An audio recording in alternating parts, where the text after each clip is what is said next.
Ahojte priatelia, aj dnes mám pre vás kvízovú otázku. Ak vás zaujíma akú, dopozerajte video do konca. Účastníci Alatra Egon Čolakian a Marina Ovcina sa zúčastnili na medzinárodnej klimatickej konferencii COP29 v Baku, kde informovali verejnosť o klimatickom modeli Alatra Science a poskytli mnoho interviews. A teraz by som sa vás rád opýtal.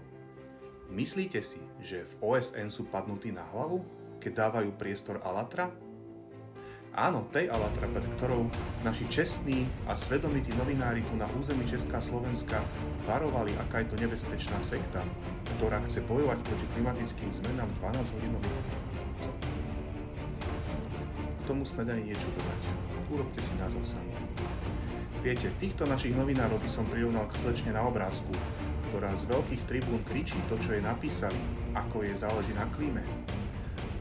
Ale potom